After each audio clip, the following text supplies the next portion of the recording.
રાધનપુર તાલુકાના વિજયનગર ગામે નિવૃત્ત આર્મી જવાનનું ભવ્ય સન્માન। રાધનપુર તાલુકાના વિજયનગર ગામના નિવૃત્ત આર્મી જવાન ઓઝા દિનેશભાઈ દેવજીભાઈ વતન પરત ફરતા ગામમાં ગૌરવ અને ઉત્સાહનો માહોલ છવાયો હતો। ભારતીય સેનામાં 24 વર્ષ સુધી નિષ્ઠાપૂર્વક દેશ સેવા કર્યા બાદ દિનેશભાઈ પોતાના માદરે વતન પરત ફર્યા હતા। આ પ્રસંગે વિજયનગર ગામના ગ્રામજનોએ તેમજ પ્રજાપતિ સમાજના આગેવાનો દ્વારા ભવ્ય બાઇક રેલી અને ડીજે સાથે શોભાયાત્રાનું આયોજન કરવામાં આવ્યું। સમગ્ર ગામ તિરંગા અને દેશભક્તિના નાદોથી ગુંજી ઉઠ્યું હતું। ગ્રામજનોએ આર્મી જવાનનું ઉત્સાહભેર સ્વાગત કરી ગૌરવ વ્યક્ત કર્યું। ઓઝા દિનેશભાઈ દેવજીભાઈ વર્ષ 2002માં ભારતીય સેનામાં જોડાયા હતા। તેઓએ પોતાના સેવાના સમયગાળા દરમિયાન દેશના વિવિધ રાજ્યો તેમજ સંવેદનશીલ સરહદી વિસ્તારોમાં ફરજ બજાવી દેશની સુરક્ષા માટે મહત્વપૂર્ણ યોગદાન આપ્યું હતું।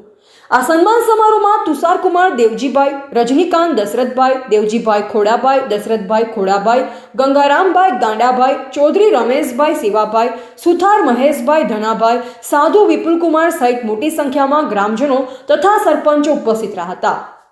વધુ અપડેટ્સ માટે જોડાયેલા રહો એજીપી ન્યૂઝ ઇન્ડિયા સાથે। મારું નામ ઓઝા દિનેશ કુમાર દેવજીભાઈ છે। હું ગામ વિજયનગર, તાલુકો રાધનપુર, જિલ્લો પાટણનો રહેવાસી છું। હું 2002 5 જાન્યુઆરીમાં નાસિકમાં ટ્રેનિંગ કરી અને આજે 24 વર્ષ ને 27 દિવસ દેશની સેવા કરી અને પાછો ગામડે પરત આવ્યો છું। અને એના પછી આવ્યા પછી જે આ પરિજનજનો અને જે મારા સંબંધીજનો અને મારા ગ્રામજનોએ જે મારું આ આદરપૂર્વક જે સન્માન કર્યું છે એ મારા માટે ખૂબ ગૌરવની વાત છે અને મારા ગામ માટે ખૂબ ગૌરવની વાત છે। એનો મને ખૂબ ગર્વ છે। કયા બટાલિયનમાં હતા, કઈ यूनिट वो RT of regiment of RT में सर्विस करता था। वहाँ मुझे काफ़ी कुछ मैंने ड्यूटियाँ की हैं। उसमें काफ़ी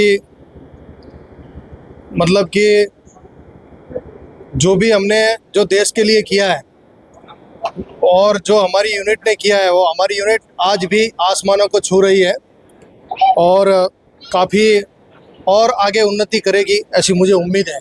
તો તમારી નોકરી દરમિયાન કોઈ જગ્યાએ સારા અનુભવ થયા હોય, કડવા અનુભવ થયા, દેશ માટે કંઈક એવું મહત્વનું કામ કર્યું હોય નોકરી દરમિયાન, એવું કોઈ યાદગાર અનુભવ તો ખૂબ ઘણા બધા છે, પણ અત્યારે કહેવામાં તો કંઈ એનો વિવરણ કરી શકાય તેમ નથી। છતાં એમ કહું છું કે દેશ માટે કંઈક કરવું એ બહુ ગર્વની વાત છે। તમે તો નોકરી પૂરી કરી, પણ બીજા યુવાનોને શું કહેવા માંગો છો? યુવાનોને એ જ કહેવા માગું છું કે તમે ખુદ માટે, દેશ માટે, ગામ માટે અને